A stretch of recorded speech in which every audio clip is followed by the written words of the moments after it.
2-strike pitch to Prout. Roped into right center. Back goes Jayce Lee in the gap. He won't get there. In scores Grady Me. Prout to second. He will stop there. A big RBI double. Springer reached 3 times. 2 times he was hit. 1 time he walked. This ball ripped deep to right. Back goes Boyce. He's at the track. He's at the wall. And he says goodbye. A Springer dinger, 2-0.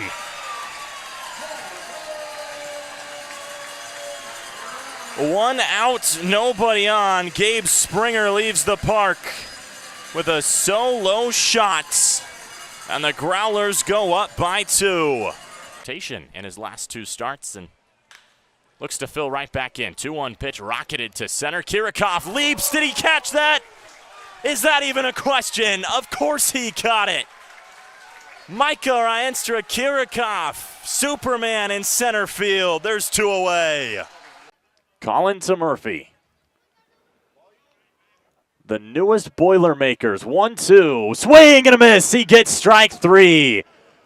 Murphy waves at the off-speed pitch, and the Growlers win Game 3 4-1 and clinch a share of the 4-game series. Full count pitch. Lee. Chopper over to second, and that's going to squeak through. Kiracofe giving the wave. Collins comes up throwing. The play at the plate is not in time. We're tied up. It's an RBI single for Jayce Lee and a brand new ball game. Well, it's Donnie Tober who gets the call in the top of the 9th in a 12-10 Leprechaun lead. And the first pitch from Preston Leon is shot down the left field line for strike 1. Leon has not been himself tonight. He's 1 for 5, was 0 for 3 yesterday. Although his single in the 3rd, he did come around to score. The teams match runs in the 8th, so it's the same deficit that Kalamazoo opened the 8th with that they carry into the 9th. The Growlers will send up Rienstra-Kiracofe, Coy, and Akers in the bottom of the inning. But for now, Royal Oak looking for damage and a swing and a miss by Leon. Can't quite hit it. And a magnificent job has been done by that man, Chris Faust, so far in this summer. This was a Royal Oak team. As the 1-2 skips inside on Leon. This was a Royal Oak team that, to say the least, was not great last year. They really struggled. Chris Faust, in his first year as a manager, has come in and just instilled a winning culture. The Leprechauns last year, 4 games under 500. Coy off 1 hop. Strong throw, catches the speedy Preston Leon for the first out here in the 9th. Well, 34 and 38 last year. And technically, Royal Oak can finish that same record this summer, but it would take losing out.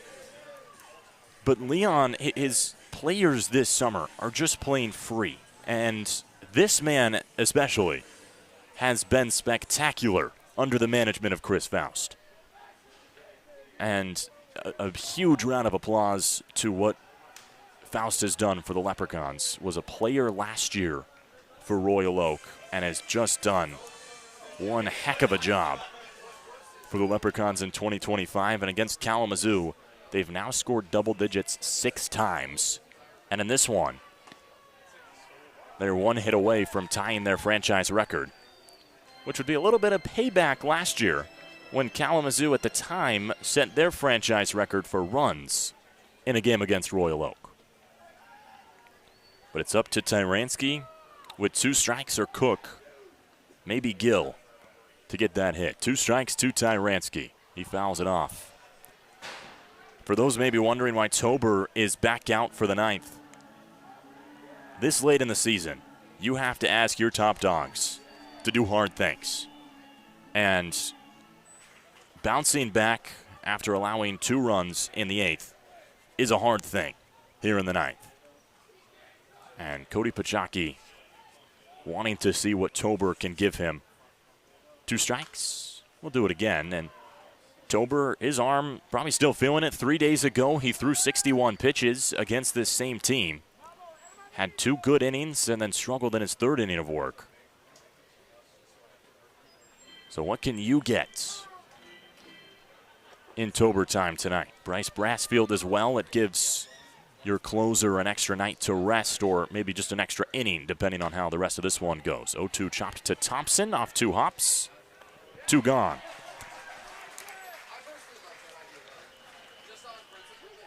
But this doesn't get any easier for Donnie Tober against Cook. Gill sits on deck. Danny Cook is 2 for 5 tonight. Josh Kasner has now sat down in the Royal Oak bullpen. So whether that means Kasner's ready to go already or they're going to stick with Nick Brady in the ninth is yet to be known. Tober's got to get through Cook first. 12-10 the lead for the Leprechauns as Cook goes fishing for a fastball on strike 1. No matter how it ends, tonight has been an absolute treat. Here in the top of the ninth, the Leprechauns looking to hold on and try and extend their rainbow. 2 more games to reach the pot of gold that is the playoffs. The Growlers trying to awake in the 7th, 8th, and 9th and roar back for their playoff berth in 2025. 2 strikes to Cook. Flared foul. We'll do it again for Kalamazoo. If they can score 2 or more runs at this point in the ninth, still to have to get through the top of the inning, it would be the Growlers' 6th playoff berth since 2018. There were no playoffs in 2020. They've made it every single year since 2018 outside of 2021. Back up the middle, and Coy ranging, and he's just going to keep it in the infield. He slides awkwardly on his leg, and that's not a good sign for Kalamazoo, but that is tying a franchise record for the Royal Oak Leprechauns in hits in a ball game. That was their 21st, and it's the 4th of the day for Danny Cook, and it'll bring up Joven Gill. Coy looks to be fine. Nobody's going to go out and check on his ankle. So Gill will have a runner on and a 2-run lead and a 1-0 count here in the top of the ninth. Started the game on the bump, has been the best pitcher on either side. 5 innings of 1-run ball. And today she hasn't been too bad either. 2 for 5 with a run and an RBI.